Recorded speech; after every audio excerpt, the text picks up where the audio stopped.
الحمد لله نحمده ونستعينه ونستغفره ونؤمن به ونتوكل عليه ونعوذ بالله من شرور أنفسنا ومن سيئات أعمالنا من يهده الله فلا مضل له ومن يضلل فلا هادي له ونشهد أن لا إله إلا الله وحده لا شريك له ونشهد أن سيدنا ومولانا محمدا عبده ورسوله صلى الله تعالى عليه وعلى آله وأصحابه وبارك وسلم. أما بعد فأعوذ بالله من الشيطان الرجيم. بسم الله الرحمن الرحيم. وسيجنبها الأتقى الذي يؤتي ماله يتزكى وما لأحد عنده من نعمة تجزى إلا ابتغاء وجه ربه الأعلى ولسوف يرضى. صدق الله العظيم.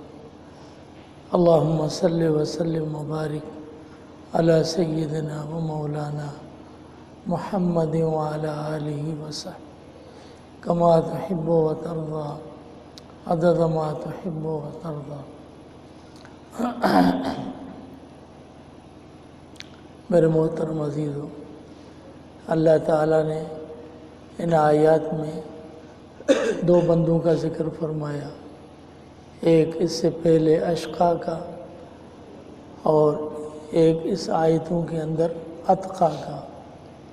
اشقا وہ کہ جس کو جہنم کے لیے بنایا گیا ہے، جو جہنم میں داخل ہوگا، جیسے اللہ فرماتے ہیں فَمِنْهُمْ شَقِيٌّ وَسَعِيدٌ، لوگوں میں سے بعض شقی ہوتے ہیں اور بعض سعید ہوتے ہیں۔ تو اشقا کی معنی سب سے زیادہ بدبخت، سب سے زیادہ شقی۔ جو اشقا ہے اللہ فرماتے ہیں اس کا ٹھکانہ جہنم میں ہے، اور جو اتقا ہے سب سے زیادہ تقوی دار ہے، اس کا ٹھکانہ جنت میں ہے۔ اشقا کو اللہ نے جہنم کے لیے اور اتقا کو اللہ نے جنت کے لیے بنایا۔ اور یہاں مفسرین کرام کا اتفاق ہے، اکثر مفسرین فرماتے ہیں کہ یہاں اتقا سے مراد جناب صدیق اکبر رضی اللہ تعالیٰ عنہ ہے۔ اس آیت میں اللہ تعالیٰ نے حضرت صدیق اکبر رضی اللہ تعالیٰ عنہ کو اتقا فرمایا۔ اتقا یعنی سب سے زیادہ تقوی دار، سب سے زیادہ تقوی رکھنے والا۔ یہ تقوی انسان کے ظاہری اعضاء کی صفت نہیں ہے، بلکہ تقوی انسان کے اندر دل کی صفت ہے۔ ظاہری اعضاء کی جو صفات ہیں وہ اسلام کے متعلق ہیں، جن کو ہم مسلمان کہیں، اور جب دل کے اندر نور اتنا بڑھ جائے اور دل اتنا صاف ہو جائے کہ دل کے اندر صداقت کے سوا کوئی چیز نہ رہے، اور دل کے اندر اللہ کے سوا کوئی غیر نہ رہے، اور وہ حرام سے کیا شبہات سے بھی پرہیز کرے، تو اس کو اتقا کہا جاتا ہے۔ تو امت کا اتفاق ہے کہ جناب رسول اللہ صلی اللہ علیہ وسلم کے بعد اس امت میں سب سے زیادہ اتقا وہ حضرت صدیق اکبر رضی اللہ تعالیٰ عنہ ہے۔ تمام کا اس پر اتفاق ہے، سب سے زیادہ تقوی دار۔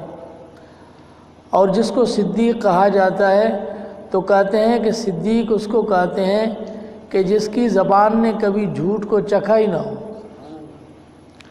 اور صدیق اس کو کہتے ہیں جس کے دل نے کبھی غیر کو چھویا نہ ہو، جس کی زبان جھوٹ سے پاک۔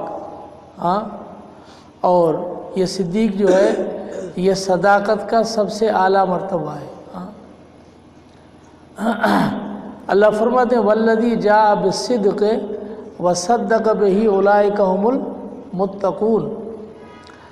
اب اللہ کیسے ترتیب سے بیان فرمائے؟ جو سچ لے کر آیا وصدق بہ، اور تصدیق کی، اولئک ھم المتقون، اب آگے مرتبہ اللہ نے فرمایا متقون کا، تینوں ترتیب کے ساتھ ہے، یعنی جب زبان سے کوئی آدمی سچ بولتا ہے، یہ سچ بولتے بولتے یہ صداقت جب سینے میں اتر جائے تو وہ صدیق بن جاتا ہے، اور وہی صدیق جب صدیقیت میں کمال پہ پہنچ جائے تو وہ اتقی بن جاتا ہے، اولئک هم المتقون۔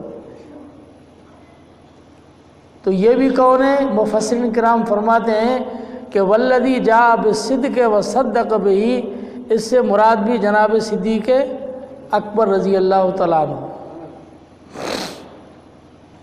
تو پہلے صادق تھے، جب وہ سچا ہونا وہ سینے میں اترا تو صدیق ہوا، اور صدیق کے بعد جو اسے مقام ملا وہ اتقی کا۔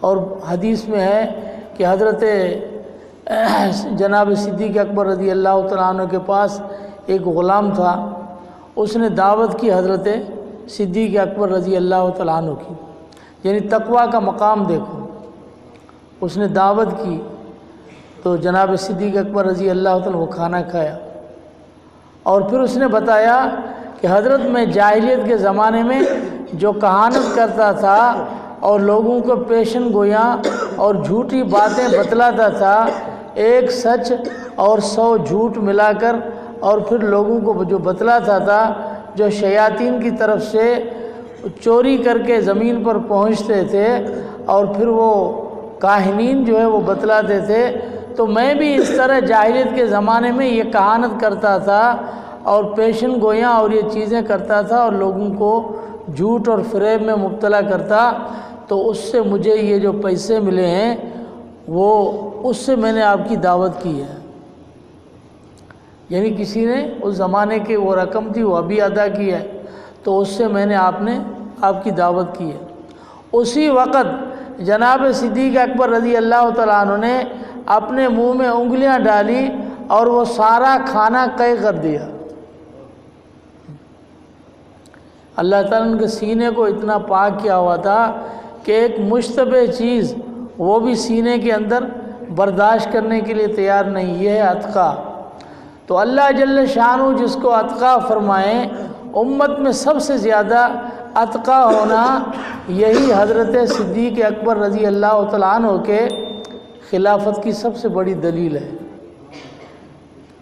قرآن کہتا ہے، اتقی کس نے کہا؟ قرآن نے کہا نا، یہی صداقت کی اور خلافت کی سب سے بڑی دلیل ہے۔ حضور فرماتے انا عالمکم باللہ و اتقاکم لہو، اللہ نے حضور میں 2 صفتیں رکھی، ایک عالم ہونا کہ میں تم میں سب سے زیادہ بڑا عالم ہوں، اور ایک اتقی ہونا کہ میں تم میں سب سے زیادہ تقوی دار ہوں۔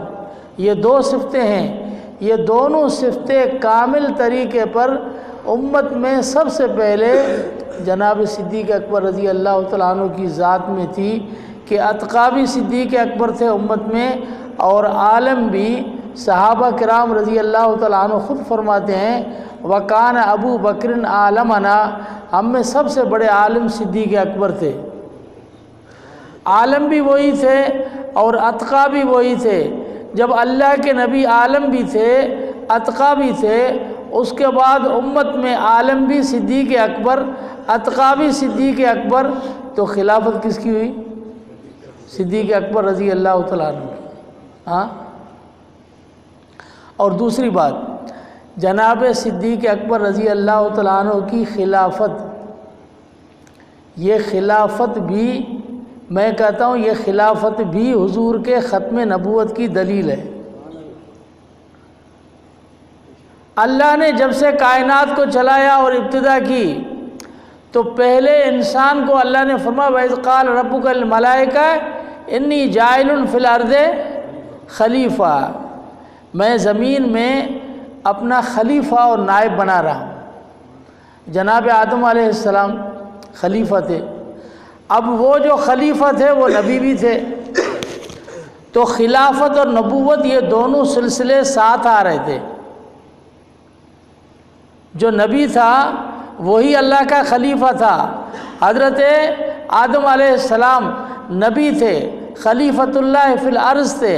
حضرت نوح علیہ السلام نبی تھے، خلیفۃ اللہ فی الارض تھے، حضرت ابراہیم علیہ السلام، حضرت اسماعیل، حضرت موسیٰ، حضرت عیسیٰ، بنی اسرائیل کے تمام انبیاء حضور تک سارے نبی تھے اور سارے خلیفۃ اللہ فی الارض تھے۔ امام الانبیاء حضور رحمۃ العالمین صلی اللہ علیہ وسلم امام الانبیاء تھے، حضور آخری پیغمبر اور نبی ہیں اور خلیفۃ اللہ فی الارض ہیں۔ اب حضور کے بعد جو خلیفہ بنے ہیں حضرت صدیق اکبر رضی اللہ تعالیٰ عنہ، وہ خلیفہ تو ہیں لیکن نبی نہیں ہیں۔ یہاں سے سلسلے جدا ہو گئے کہ حضور کے بعد جب خلافت نبوت ساتھ آ رہی ہیں، دونوں ساتھ چل رہی ہیں، نبی کے بعد نبی آ رہا ہے اور نبی کے بعد نبی آ رہا ہے، خلیفے کے بعد خلیفہ آ رہا ہے۔ حضور کے بعد خلیفہ تو ہے لیکن نبی نہیں ہے۔ جب خلیفہ ہے نبی نہیں ہے تو صدیق اکبر کا صرف خلیفہ بننا اور نبوت کی دعویٰ نہ ہونا، یہی حضور پر خاتمیت کی دلیل ہے کہ نبوت ختم ہے، خلافت جاری ہے۔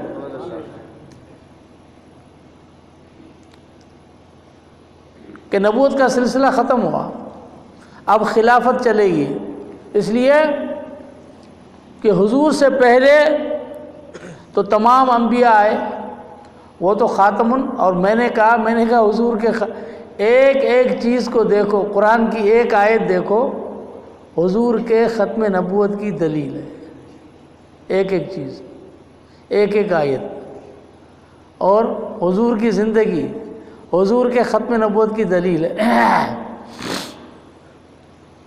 میں نے کہا جب قوموں کے نبی آئے، نبی آتے گئے، جب قبیلوں کے نبی آئے، نبی آتے گئے، ہاں، جب چھوٹے چھوٹے قصبوں کے نبی آئے تو نبی آتے گئے، قوموں کے نبی آتے گئے، قبیلوں کے نبی آتے گئے۔ جب نبیوں کے نبی آئے تو پھر نبوت ختم ہوئی نا۔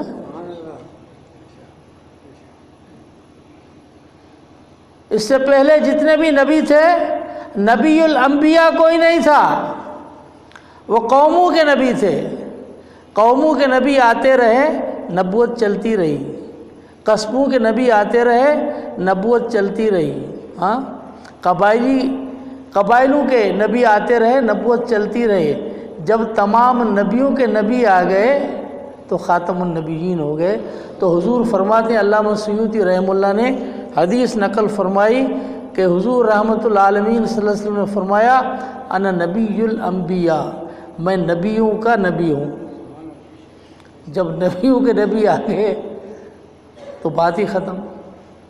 تو جناب صدیق اکبر رضی اللہ تعالیٰ عنہ صرف اتفاقی خلیفہ نہیں ہے کہ صحابہ کرام نے اتفاق کیا تو صحابہ کے اتفاق سے خلیفہ بنے، صحابہ کا اتفاق بھی اجماع امت ہے، اور اجماع امت بھی کن کا؟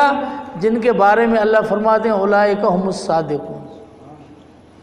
صحابہ کون تھے؟ سچے تھے، وہ سارے صادقین، مخلصین، اللہ کی رضا کے طالب، ان سب کا اجماع ہے جناب صدیق اکبر رضی اللہ تعالیٰ عنہ پر۔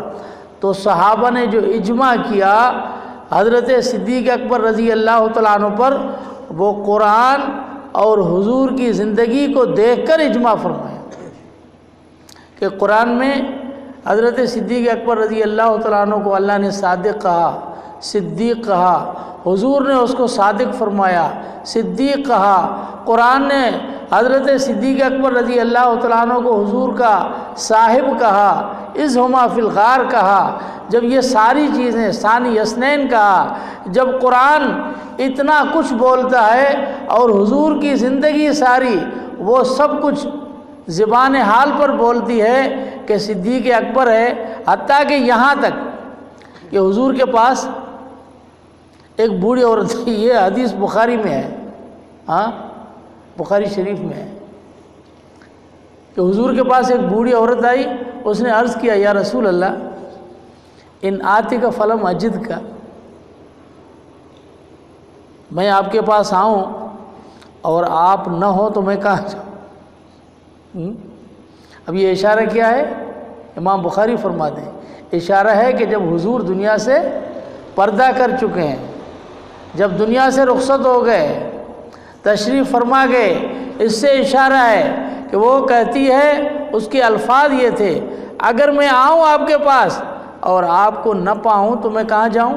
ان آتے کا فلم اجدنی، اجد کا، تو حضور نے فرمایا ہاں ان تاتینی فلم تجدینی فاتی ابا بکر، اگر تم میرے پاس آؤ اور مجھے نہیں پاؤ تو صدیق اکبر کے پاس چلے جانا۔ یہ خلافت ہے نا، حضور نے خود اشارہ فرما دیا۔ اللہ اکبر۔ تو اللہ جل شانہ نے حضرت صدیق اکبر رضی اللہ تعالیٰ عنہ کو اتقا فرمایا، اور فرمایا کہ یہ اتقا وہ ہے کہ جس کے لیے جنت کو بنایا نہیں گیا، جنت کو سجایا گیا ہے۔ ہاں، جب حضور نے فرمایا کہ جو روزے دار ہوں گے ان کو ایک دروازے سے بلایا جائے گا، نماز پڑھنے والوں کو ایک دروازے سے بلایا جائے گا، جنت کے 8 دروازے ہیں، تو ہر دروازے سے کس کو بلاوا ہوگا؟ تو عرض کی حضرت صدیق اکبر یا رسول اللہ، آپ کی امت میں کوئی ایسا بھی شخص ہوگا جس کو جنت کے تمام دروازوں سے بلاوا ہو؟ جس کو جنت کے تمام دروازوں سے بلاوا ہو، کوئی ایسا شخص آپ کی امت میں ہوگا؟ تو حضور نے فرمایا تم ہی تو ہو، تم وہ ہو جنہیں جنت کے سارے دروازے بلائیں گے، ہر دروازے سے پکار ہوگی۔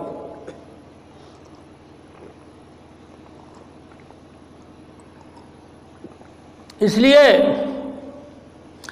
کہ صدیق اکبر رضی اللہ تعالیٰ عنہ صرف اسلام میں سابق نہیں تھے کہ سب سے پہلے انہوں نے کلمہ پڑھا، بلکہ ہر عمل میں سابق تھے، صرف اسلام میں نہیں، ہر عمل میں سابق تھے۔ ہاں، بیمار پرسی کرنی ہے کسی کی، صدیق اکبر اس میں سب سے آگے ہے۔ انسان کے تہذیب اخلاق کے جتنے اعمال ہیں، نماز ہے، عبادت ہے، صدیق اکبر سب سے آگے ہے۔ کھانا کھلانا ہے، صدیق اکبر سب سے آگے ہے۔ حقوق اللہ ہے، سب سے آگے ہیں۔ حقوق العباد ہیں، سب سے آگے ہے۔ ایک ایک عمل میں سب سے آگے ہے۔ جو سب سے آگے ہو تو جنت کے دروازوں سے بلاوا کیوں نہیں ہوگا؟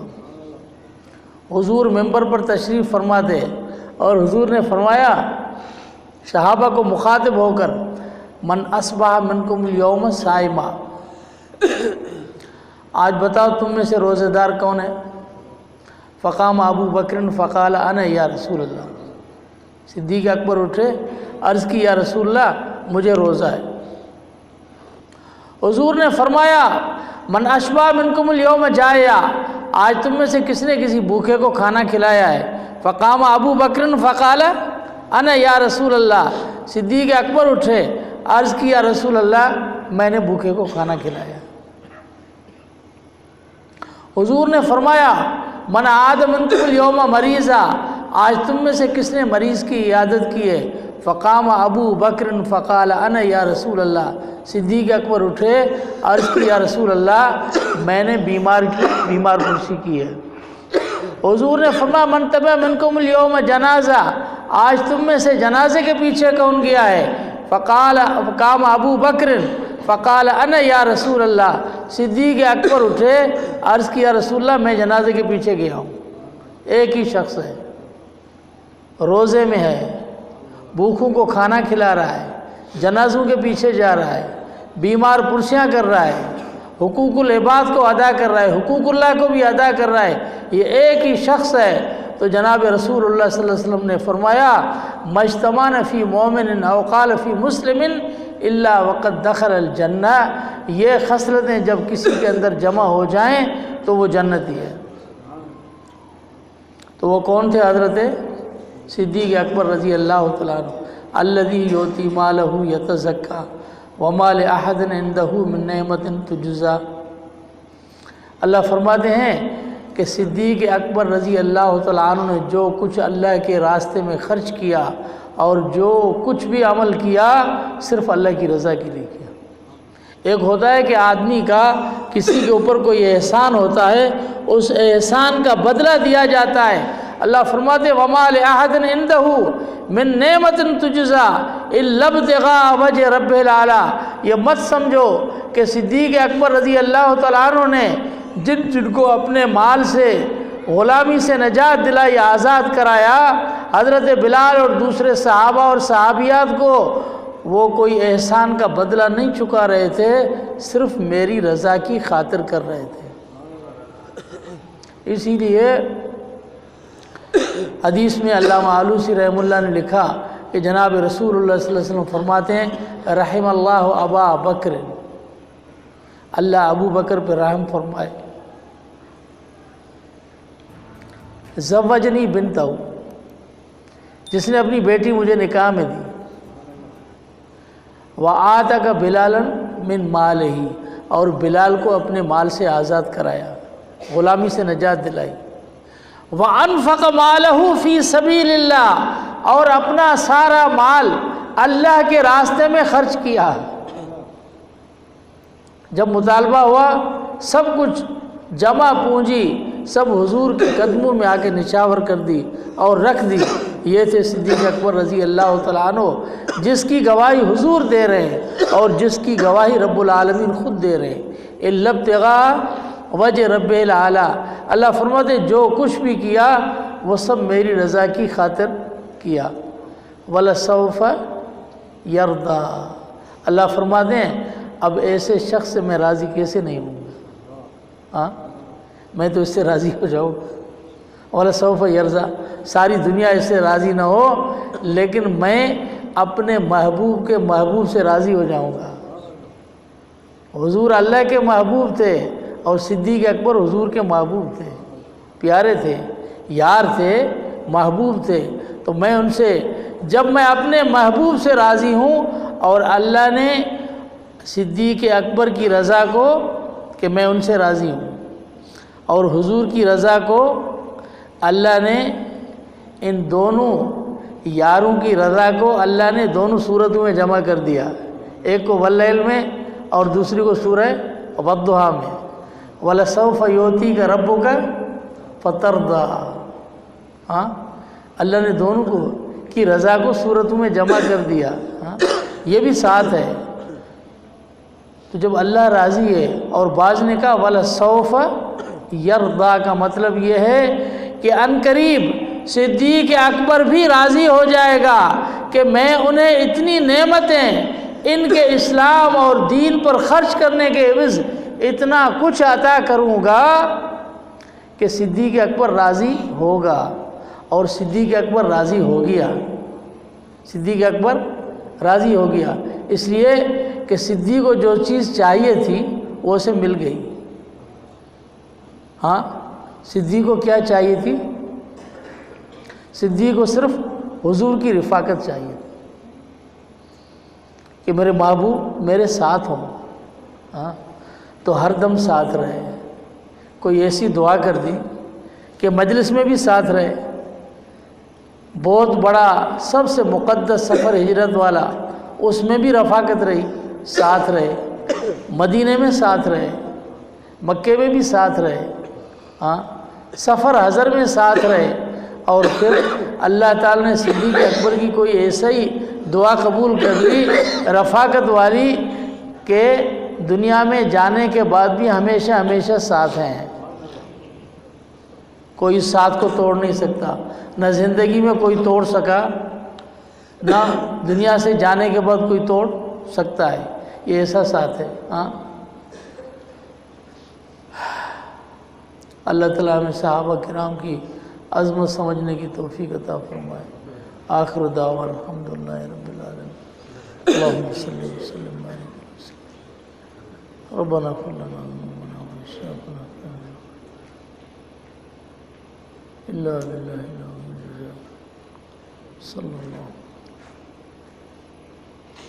محمد وعلى آله آمين۔ لا الہ الا اللہ.